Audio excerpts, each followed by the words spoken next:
Jacob here with Sarracenia Northwest. Since 2005, we've answered thousands of questions from carnivorous plant growers. Here's a question that we got in December 2020. I've tried to be brave and keep my plants outside, but I'm honestly afraid the cold has killed them. I'm in zone 6 and we haven't yet had snow, but the overnight temps drop below 20 degrees Fahrenheit. When I check on the plants in the morning, the water basin and soil is completely frozen.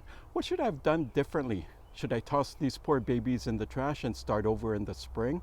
For reference, the plants live by our front door on the porch where they get full sunlight all day. They are facing south.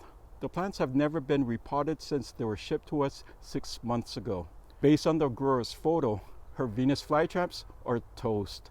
The leaves appear shriveled from dehydration, a classic sign of desiccation or frost burn. Unfortunately, there's nothing the grower could do for them right now. She'll need to start over. On the other hand, the Sarracenia purpurea on the right still looks good.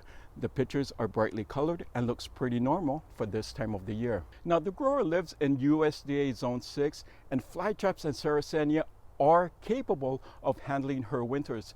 However, to pull it off successfully, there are some key things that needs to be done, and unfortunately, she didn't do them on time. But first, let's talk about the things she did right. She said that she grew her plants in full sunlight and watered with distilled water. These are the right things to do. In her photo, I can see that her purpurea is brightly colored and the flytraps had lots of leaves of the appropriate length. These are signs that the plants were healthy when winter started, so the grower did everything right during the growing season. Now, there are a couple of things she could have done to prevent catastrophe. The first is prepping her plants for dormancy. The grower is in USDA Zone 6. For growers in Zone 6 and colder, we recommend prepping plants in November. If a grower wants to overwinter their plants outdoors, they will need to move their plants from an elevated position to the ground and mulch them with pine needles. This is pretty standard care for all potted plants. It doesn't matter if the plants are carnivorous or not. If your plant is in a pot and you live in Zone 6 and colder, you need to mulch your plants by the end of November. The alternative is to bring plants indoors to a cold windowsill, away from heat sources and direct sunlight. This method is appropriate for growers with a small collection of plants. Now, I want to emphasize that it wasn't the freezing temperatures by itself that killed her plants. At our nursery, our flytraps routinely experience overnight frost down to 20 degrees without any protection. As long as the day temperature rose above freezing, we would leave the plants alone. We protect our plants only when the weather forecast calls for temperatures significantly below 20 degrees or if temperatures are going to be below freezing for several days. In these types of conditions, potted plants risk frost burn. Frostburn happens when plants release moisture but can't replace the moisture because the water in the soil is frozen. That's what happened to the grower's flytraps. The grower mentioned that her temperature was below 20 degrees.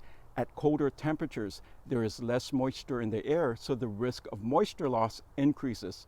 She also had her plants elevated, which increased the exposure to freezing wind. These conditions increase moisture loss in plants, and her flytraps have the classic appearance of frostburn.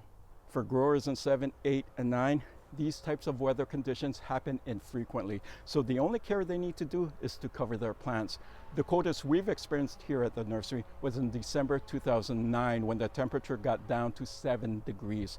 Now, we're always monitoring the weather reports, watching for any indication of an extended freeze. When we saw the forecast for record low temperatures, we covered our plants with sheets of black plastic to shelter them from freezing wind and minimize moisture loss. The water in pots froze solid, but the plastic sheets prevented frostburn. When the frost was over a week later, we simply uncovered the plants. Now it's possible that if the grower placed her plants on the ground and simply covered them with a bucket, her flytraps would still be alive. But in her region, hard freezes happen frequently, so the windowsill method is simple enough. And that's what I recommended for the grower's surviving purpurea. She can leave the plant in the same pot, but place the pot on a cold windowsill, away from heat sources and direct sunlight. The pot should also touch the window pane so that the plant can experience cold air. This will simulate winter in a Zone 9 region. And because the plant is in a cold, stagnant environment, she should also spray the plant with a fungicide and keep the soil damp but not waterlogged. In spring, when the risk of frost has passed, she can acclimate her plant to outdoor growing. If you want to learn more about caring for Venus flytraps and Sarracenia during winter, visit our website, growcarnivousplants.com.